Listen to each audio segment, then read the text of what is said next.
semana um pouco longa essa, não para vocês, mas ela parecia que não ia terminar. No final a gente fala sobre isso. Convido você a ou acompanhar a leitura, ou ligar a sua Bíblia, ou abrir sua Bíblia. Fique à vontade. Nós iremos ler no livro de Ruth, no capítulo 1, apenas os 5 primeiros versículos. Ruth, capítulo 1, verso de 1 a 5. A palavra do Senhor diz assim: nos dias em que julgavam os juízes, houve fome na terra. E um homem de Belém de Judá saiu a habitar na terra de Moabe, com sua mulher e seus 2 filhos. Esse homem se chamava Elimeleque, e sua mulher Noemi. Os filhos se chamavam Malom e Quilion, efrateus de Belém de Judá. Vieram à terra de Moabe e ficaram ali. Morreu Elimeleque, marido de Noemi, e ficou ela com seus 2 filhos, os quais casaram com mulheres moabitas.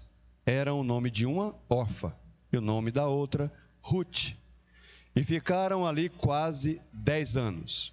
Morreram também ambos, Malom e Quilion, ficando assim a mulher desamparada de seus 2 filhos e de seu marido.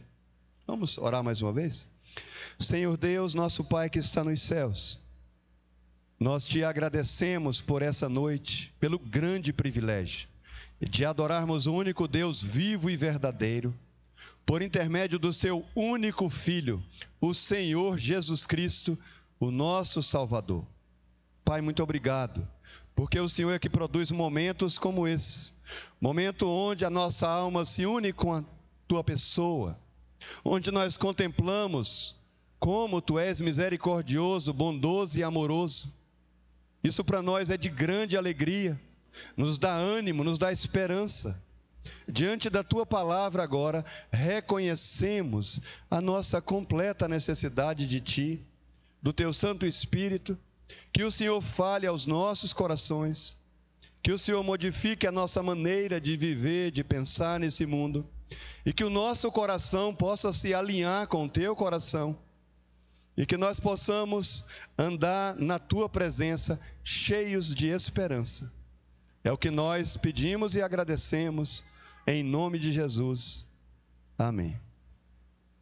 Irmãos, aqui nós temos várias pessoas, e a vida de cada pessoa, às vezes ela pode se apresentar em momentos bastante decisivos. É que às vezes na nossa caminhada, nós podemos ter ao longo do caminho uma espécie de encruzilhada, onde nós olhamos e, o que vamos fazer agora? Mas por outro lado, há certos períodos, por um lado você escolhe conscientemente para onde você quer ir. Por outro lado, às vezes, a vida escolhe para onde você deve ir. O que você acha que é mais difícil? Mais fácil é escolher para onde eu posso ir. Quando eu sou escolhido para passar por certas coisas, isso realmente nos desafia. Ou seja, há períodos da vida em que o nosso destino parece ter nos escolhido para aquele momento. Há ocasiões em que nós não temos escolha alguma. Às vezes, inesperadamente, é colocado para nós um caminho que jamais teríamos escolhidos para nós mesmos. Me diga uma coisa, a pessoa está convivendo muitos anos com alguém. Quem em sã consciência vai me dizer que ninguém escolhe perder o marido e tornar-se uma viúva com ou com 2 ou mais filhos pequenos. Ninguém escolhe sofrer um acidente incapacitante ou ter uma doença que coloque a sua vida em risco. Ninguém escolhe isso. Mas são momentos que definem muito da nossa vida. Nós estamos numa jornada através da vida, seja ela definida por nós, ou ela escolhendo certos momentos por nós. É uma estrada que de qualquer modo vai nos levar a algum lugar. Para onde nós estamos indo? Para onde você está indo? Nós estamos numa jornada através da vida. Mas para onde você está indo? Dá uma olhada no primeiro capítulo de Ruth, onde lemos. É uma história de escolhas feitas e escolhas também impostas sobre as pessoas quanto a estradas percorridas ou não. O livro de Ruth nos mostra que as nossas escolhas, ela tem consequências. Aqui, quando a gente olha, você já testou uma coisa? Nós vivemos na era da inteligência artificial. Mas que pena, a vida não é assim, como se tivesse no universo um supercomputador muito maior do que esse aí que banca e cobra esses trabalhos da inteligência artificial. Ou seja, se o universo fosse esse supercomputador gigante, que nós pudéssemos abastecer com todas as variáveis,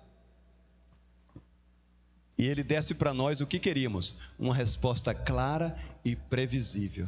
Mas não é assim. O que acontece nessa história de Ruth é que existe aqui um misterioso fator X, e que é claro no livro de Ruth.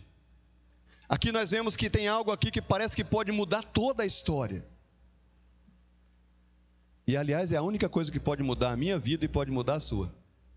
Eu não acredito em outra coisa que possa mudar pessoas, a não ser a graça onipotente de Deus, que direciona os resultados dos acontecimentos, as tomadas de decisões, de acordo com a soberania dele e de acordo com o bom propósito dele para o seu povo. Só que essa graça nem sempre é evidente para as pessoas. Essa graça não é evidente para as pessoas que estão envolvidas em processos, às vezes, bastante dolorosos. Para nós cristãos, a graça de Deus é o elemento definidor da nossa vida. Se você acha os nossos dias confusos, incertos, dá uma olhada no período em que Ruth foi escrito. Volta assim a página e veja qual livro que está antes na sua Bíblia. Qual livro?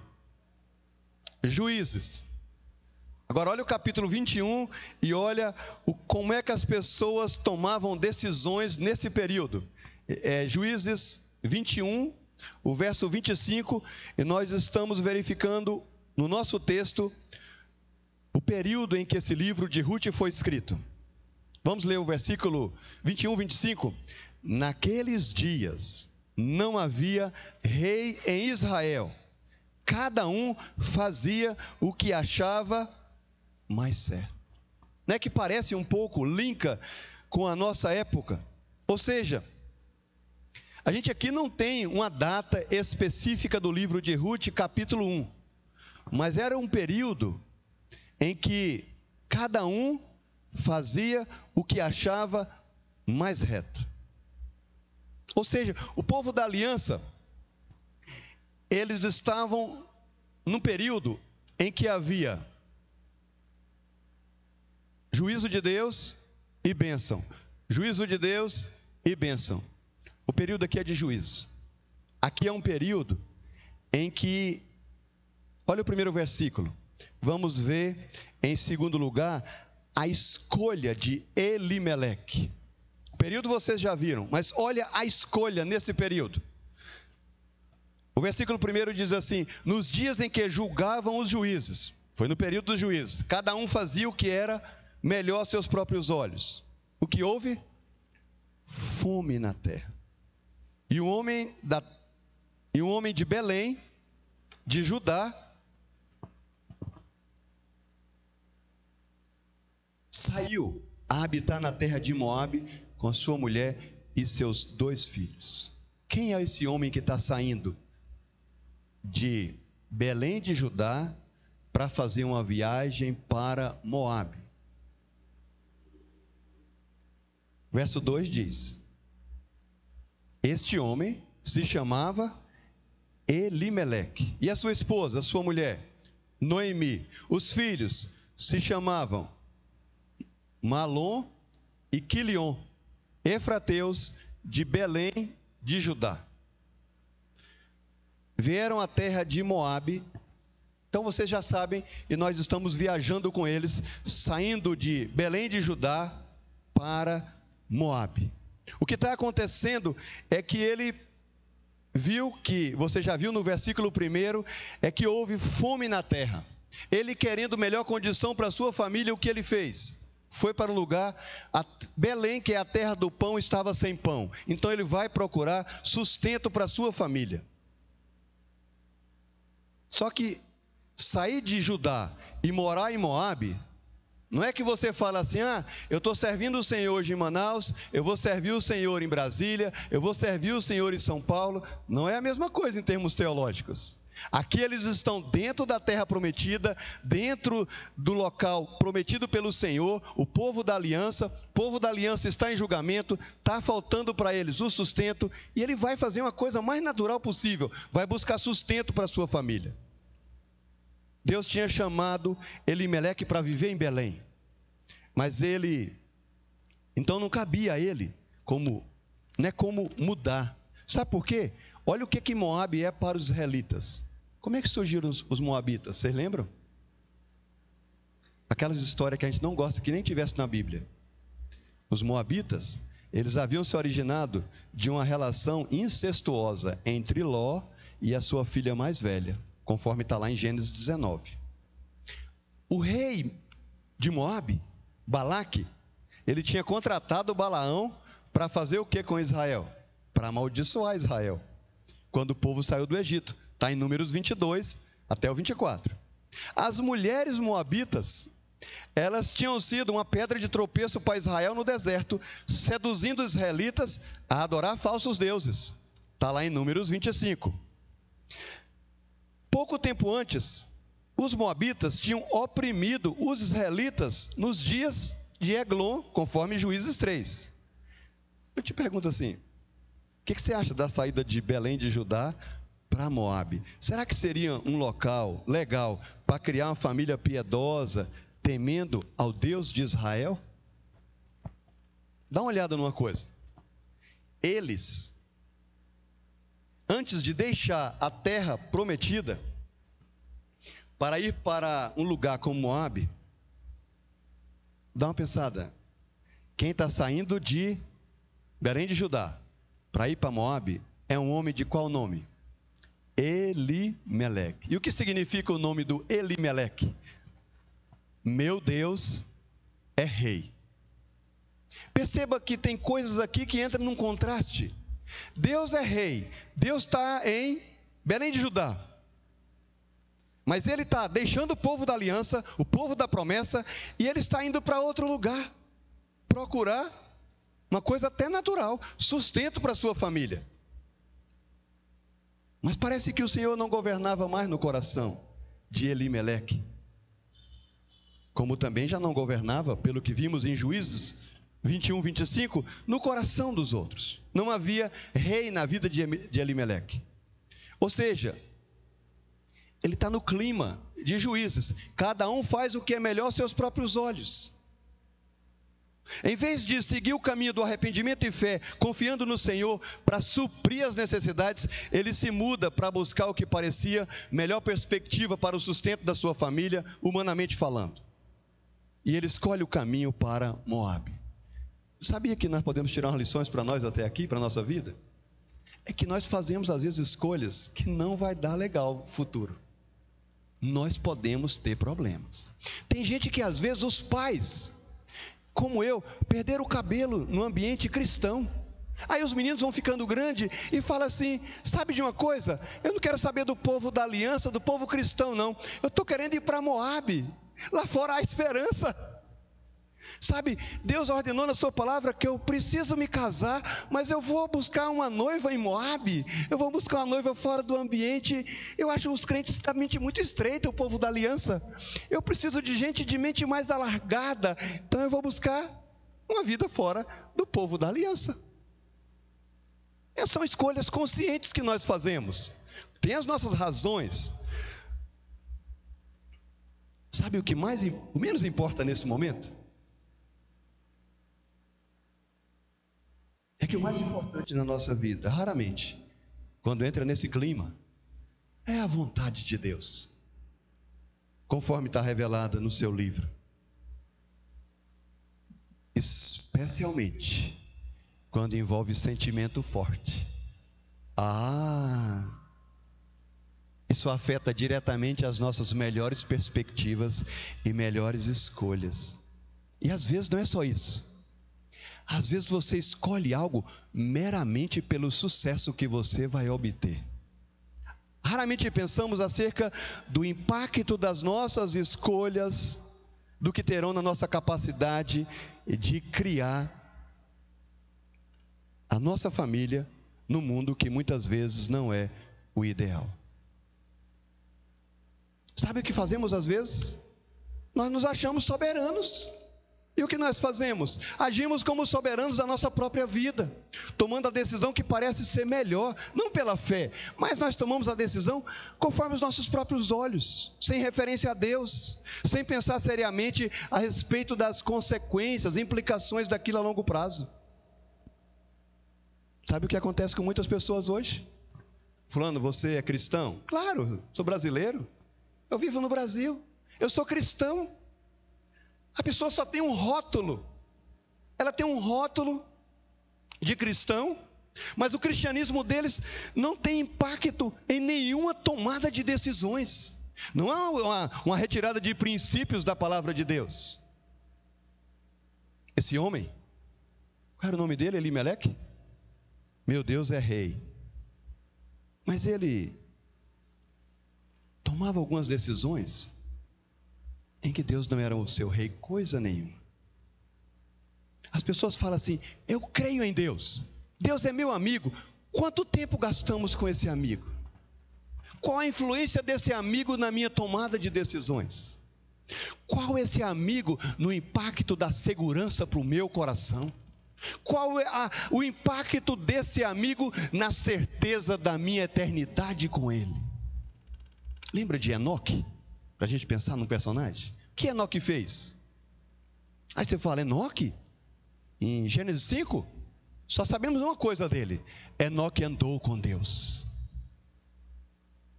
Mas e cadê Enoque? Enoque já não era, porque Deus o tomou para si. Será que nós temos essa amizade com esse Deus tão bondoso, que deu a nossa vida, que nos sustenta e nos guia? Aí você fala, por que você está me desafiando com essas perguntas? Por uma razão simples. Muitas vezes, o caminho que escolhemos revela a todos os compromissos mais profundos do nosso coração. Eu vou repetir. Muitas vezes, os caminhos que escolhemos revelam a todos os compromissos mais profundos da nossa alma, do nosso coração. Sabe o que acontece às vezes? Em terceiro lugar, nós entramos no tema do nosso estudo dessa noite. Nós caminhamos numa estrada para lugar nenhum. Dá uma olhada na consequência dessa escolha. Olha esse versículo 3. Ruth 1:3. O que aconteceu aqui? Uma tragédia. Por que a tragédia? Essa primeira palavra aí é uma tragédia. Morreu Elimeleque. Quem é ele? Marido de Noemi. Com quem ela ficou? Com seus 2 filhos. A estrada para Moabe acabou sendo a estrada para lugar nenhum. Só que naquele momento da primeira tomada de decisão, não parecia. Olha o que Provérbios diz: ao homem, alguns caminhos parecem caminho direito, mas ao final são caminho de morte. Isso não era claro no início. A princípio parecia que ele tinha feito uma escolha razoável. Enquanto os seus parentes estavam sofrendo, passando fome, e comida é logo em Moabe, vamos para Moabe. Sabe quem é que nos mostra algo parecido em escolhas? Lembra de Lucas 15? O filho pródigo na história, contada por Jesus. Lembram? A estada, a presença de Elimeleque naquela terra distante, a princípio, correu tudo bem. Ele foi capaz de sustentar sua esposa, foi capaz de sustentar seus 2 filhos com conforto, e depois de um período, Moabe se tornou o seu lar. Eles agora pareciam estar apenas se deixando levar pela vida, sem ter qualquer outro plano. Mas em algum ponto, ao longo do caminho, estar em Moabe tornou-se uma permanência mais concreta. Olha o que aconteceu no verso 4. No verso 4 não, no verso 5. Morreram também ambos, Malom e Quilion, ficando assim a mulher desamparada de seus 2 filhos e do seu marido.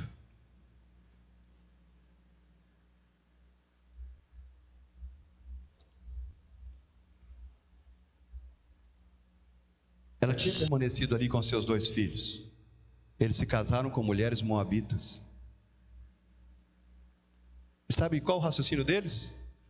Parece demais com jovens de igrejas. Está naquele período em que está saindo da fase que Deus deu, da solteirice, para outra fase que Deus também dá, que é do casamento. Não havia ali ninguém mais para eles, que eles pudessem escolher. E olha o que eles fizeram. Verso 4. Rute 1:4, os quais casaram com mulheres moabitas. O nome de uma delas, Orfa, e o nome da outra, Rute. E ficaram ali quase, quantos anos? O que vocês acham desse tempo? Não é que parecia que estava dando tudo certo? Sabe o que nós aprendemos aqui?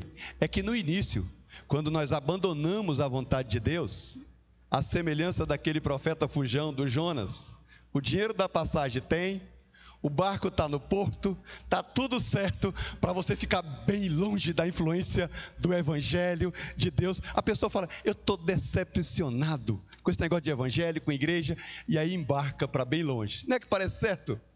Para nós muitas vezes é assim: escolher nos desviar da vontade revelada de Deus, por fim, acaba no início um certo conflito de consciência. Mas sabe de uma coisa? Permanecer desviado exige menos esforço. A pessoa pega e se afasta. Lembra da decisão do filho pródigo de deixar sua casa? Foi deliberada. E quando acabou tudo que estava longe, a decisão de permanecer na terra distante, depois de todo o seu dinheiro ter sido desperdiçado, não exigiu dele pensamento algum.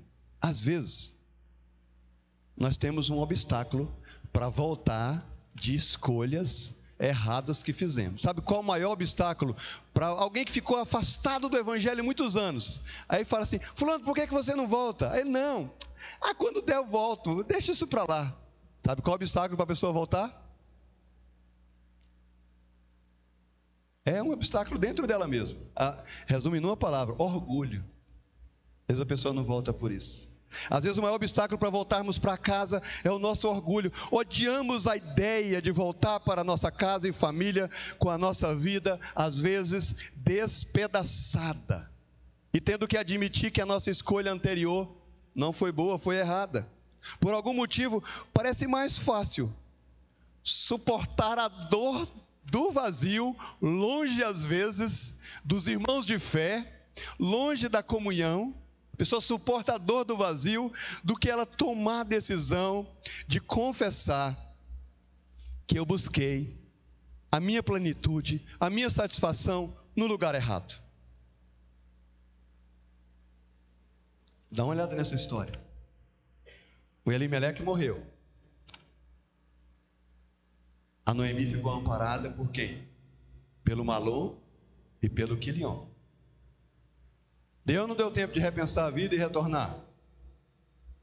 Achou melhor permanecer em Moabe. Permaneceu quanto tempo? 10 anos. Ela estava bem situada ainda ali na vida. Ela tinha os seus filhos para cuidar. Eles eram jovens, casados, tinham todas as esperanças de gerar futuros descendentes que cuidariam dela na sua velhice. Então ela fica ali, como vimos, 10 anos. Tudo parecia estar correndo muito bem. Mas aí vem o pior. No verso 5, morre ambos. Morre Malom, morre Quilion, e a mulher fica desamparada de seus 2 filhos e do seu marido. Ou seja, o mundo de Noemi desmorona ao redor dela e ela é deixada sozinha. A única remanescente debaixo do juízo de Deus. Quem iria sustentar essa viúva estrangeira já nos seus anos de declínio da sua idade? Não ter família nesse período aqui, não pense em INSS não, esqueça, tá? Isso é nosso. Não pense em assistência social alguma. Não ter família aqui significava não ter comida.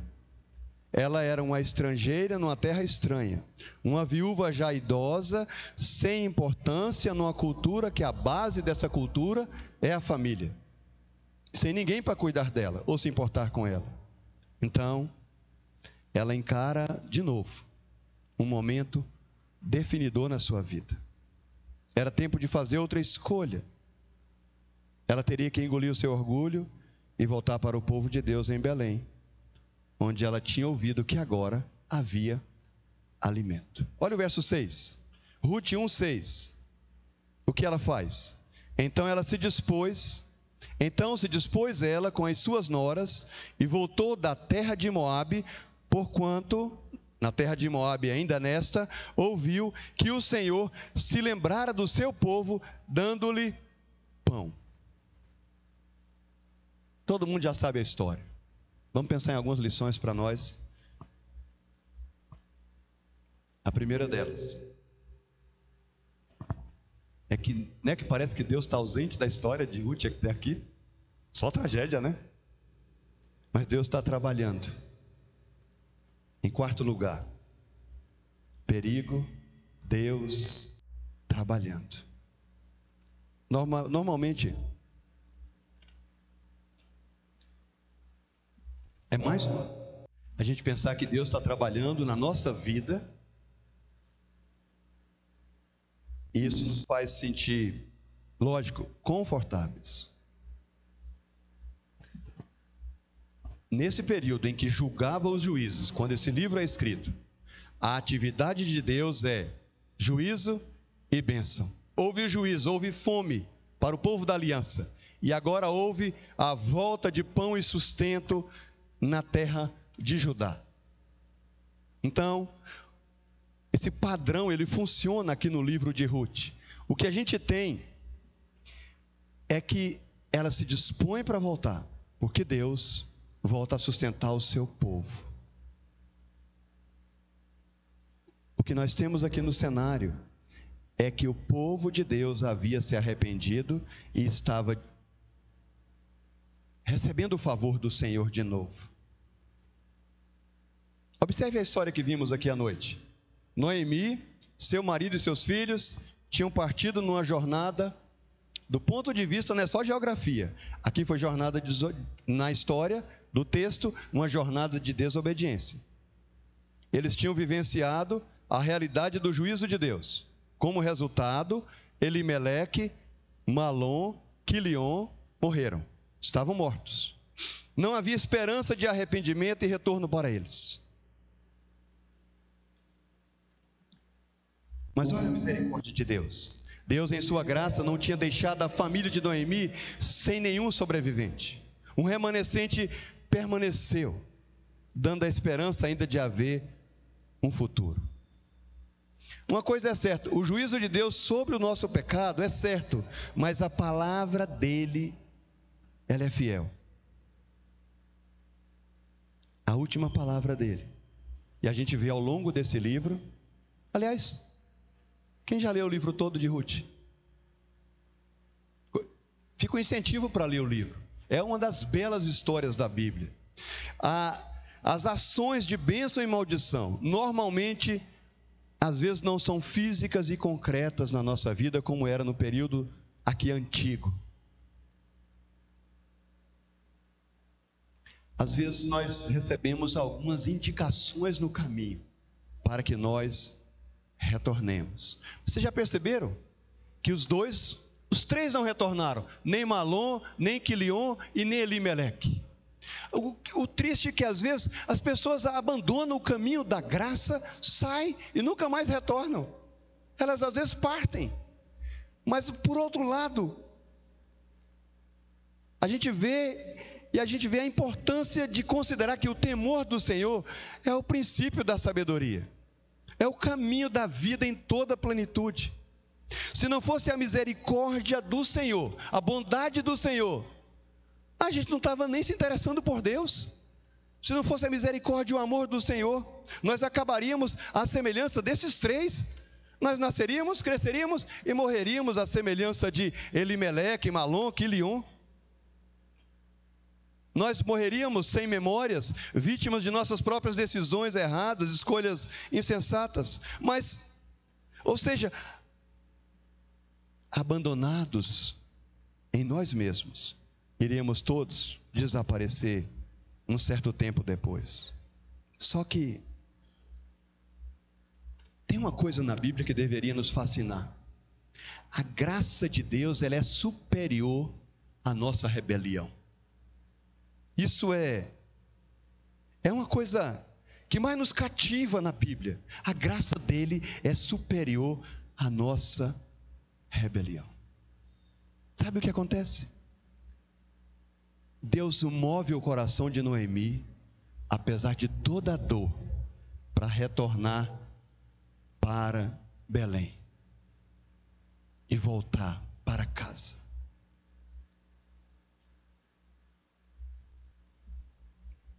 Uma coisa importante dizer: Noemi, não tinha culpa nesses acontecimentos. E havia um futuro para ela por causa da graça de Deus. Noemi era uma mulher de caráter que simplesmente se viu em meio a acontecimentos que fugiram do seu controle. Ela não podia culpar o marido por causa das decisões. Elimeleque. Sabe por quê?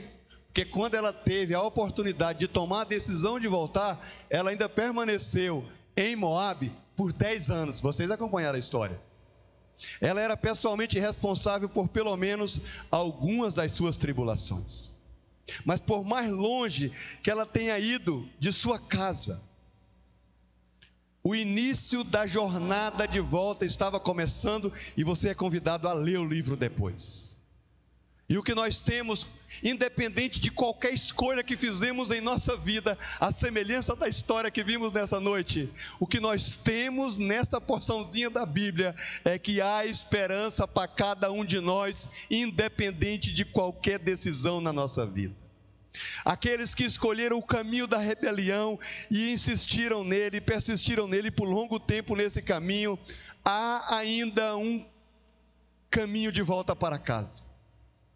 Na graça de Deus, o caminho para lugar nenhum, às vezes são escolhas erradas que fizemos, pode se tornar o primeiro passo na longa jornada de volta para casa. Por isso, em último lugar, nós pensamos no caminho para casa. O livro de Ruth se dirige a mim e a você, a nós, como pessoas que são muito parecidas com Elimeleque e Noemi. Como eles, muitas vezes nós achamos que a grama está mais verde em caminhos traçados por nós mesmos, como as gramas verdes do lado de Moabe. A tentação que temos de abandonar o pão do céu, o Senhor Jesus Cristo, pelas provisões desse mundo, ou seja, nós abraçarmos uma maneira de viver que ignora o estilo de vida de alguém que anda com Deus, isso é muito fácil de acontecer. A tentação é muito grande, a opção de escolher a terra da concessão. Às vezes a menina ou o menino foi criado na igreja, a terra da concessão é entrar em relacionamentos temporários sem compromisso algum, sem propósito algum, porque a coisa do coração é muito forte. O que nós temos diante de nós é que nós, apesar das tentações da terra da concessão, ou seja, eu vou fazer isso mesmo e pronto. A opção de escolher a terra da concessão, em vez de pela fé perseverar fielmente na terra da promessa, é o tema do Antigo Testamento. Sabe o que temos diante de nós? Sabe por que nós não andamos mais intensamente com Deus? E nós queremos, às vezes, ir para outro caminho que nos distancia dele? É porque muitas vezes demonstramos uma falta de confiança fundamental, sabe aonde? Nós duvidamos da bondade de Deus. Sabe o que é mais fácil da bondade de Deus? É nós estarmos aqui no ambiente de culto, os instrumentos tocando, e nós declararmos: te amo, Deus, tua graça. Lembra? Quando sai ali, entra a incredulidade e você começa a duvidar da bondade de Deus. Por isso que nós, às vezes os músicos falam: vamos cantar de novo esse cântico? Sim, nós precisamos confiar completamente na bondade de Deus. Quem assistiu aquele filme do Deus Não Está Morto? Acho que o 2. Alguém, só filme de velho, né? Lembra disso? Tinha um pastor bem fraco como eu, e tinha um outro extremamente experiente. Aí o novo se debatia todinho com várias coisas. E aí o mais antigo falava assim. E aí o pessoal virou moto depois, você lembra? Deus é bom em todo tempo. Deus é bom. Isso é só para alguém quiser. Eu acho que foi no 2 que aconteceu isso. Muitas vezes nós demonstramos essa falta de confiança básica na bondade de Deus. Talvez reclamemos. Olha como é que nós duvidamos da bondade de Deus. A pessoa está desempregado, aí ele consegue um emprego. Aí daí a pouco ele: pai, não sei por que eu estou nesse emprego. Duvidando, reclamando. Aí a pessoa: mas quem deu aquele emprego para ela? O mesmo Deus. Duvidando da bondade do Senhor. Às vezes duvidamos da bondade de Deus quando nós olhamos e falamos: sei por que eu casei com essa pessoa. Olha, dúvida, incredulidade da bondade de Deus. Recebe a família, começam os problemas, ele: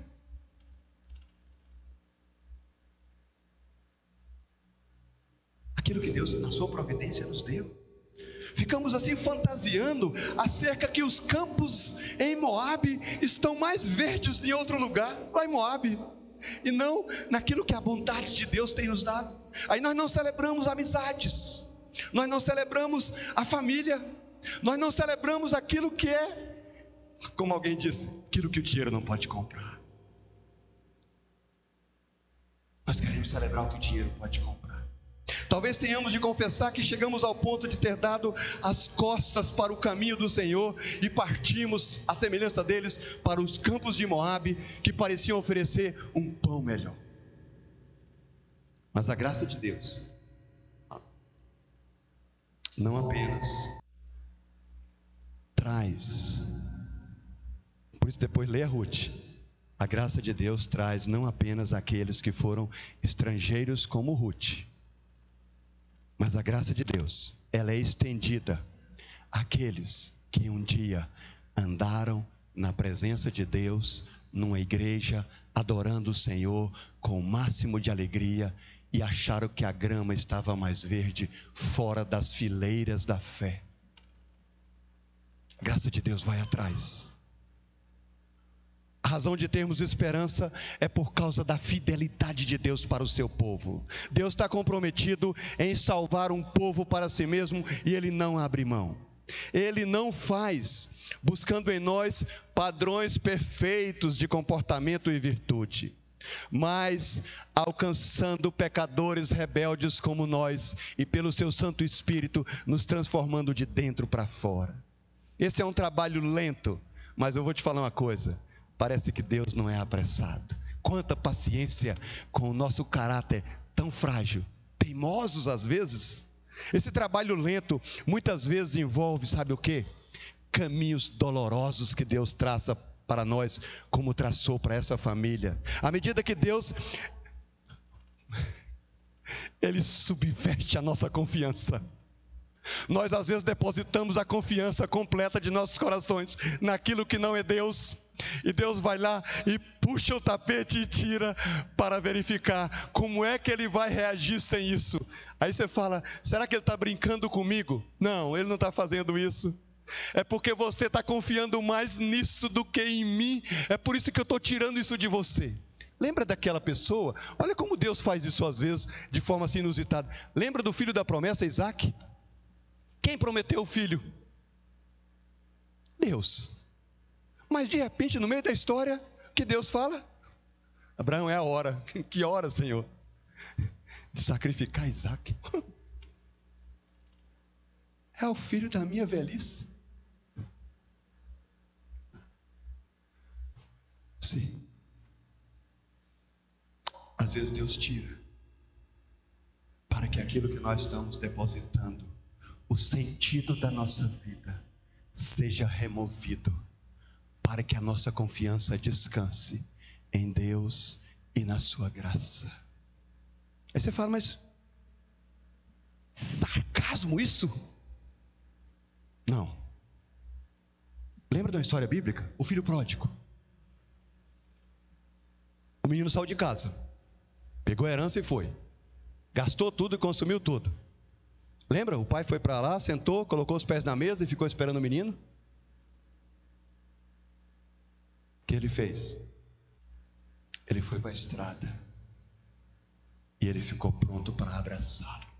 Irmãos, a gente deveria ficar escandalizado com o amor de Deus. Sabe por quê?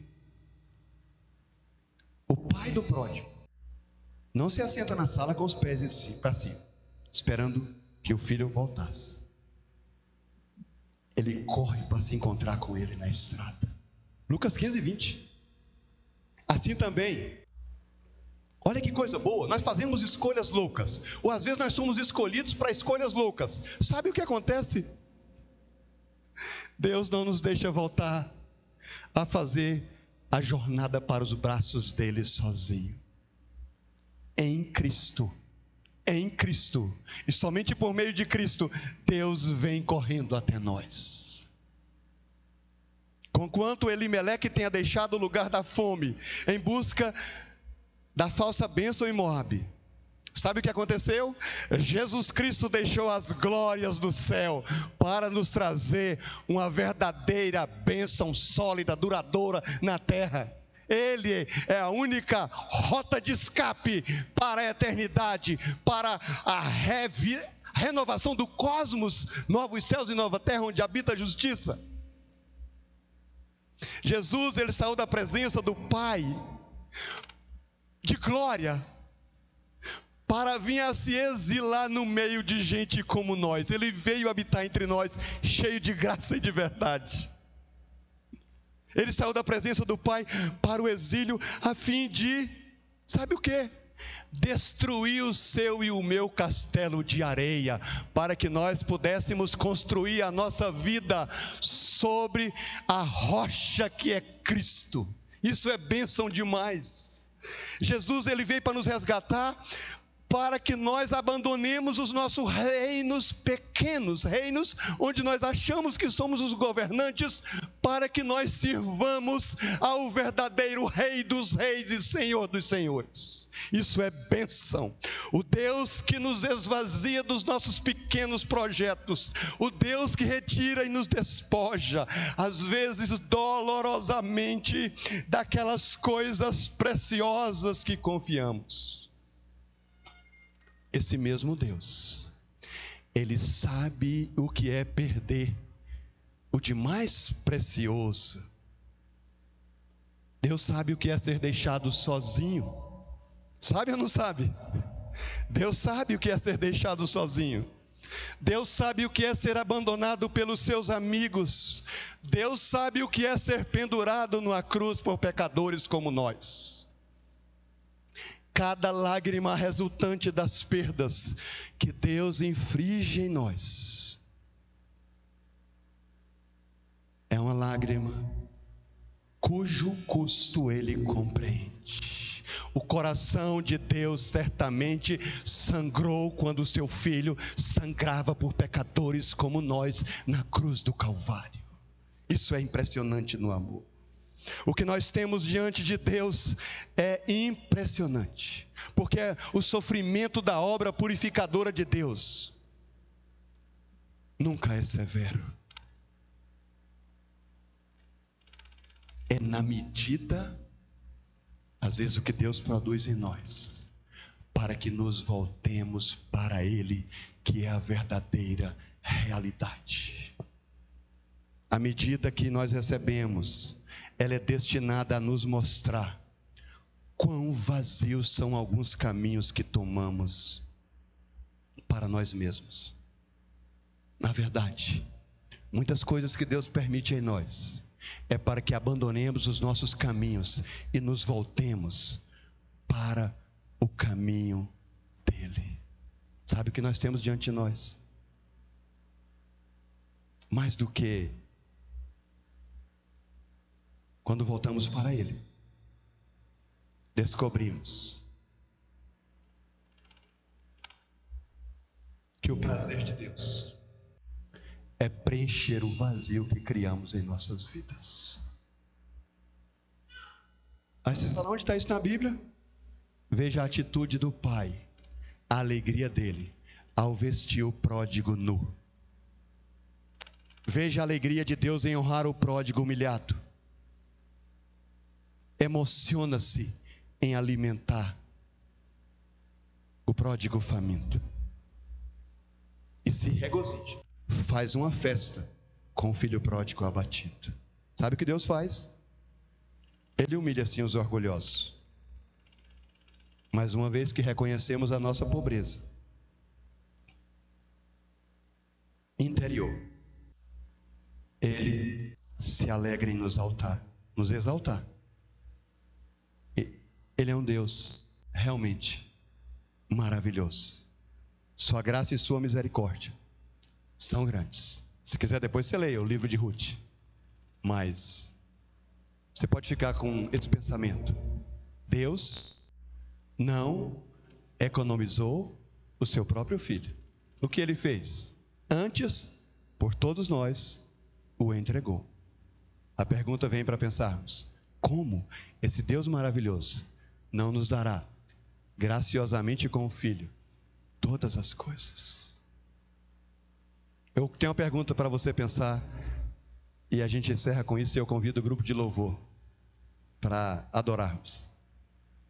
Qual é o seu único conforto na vida e na morte?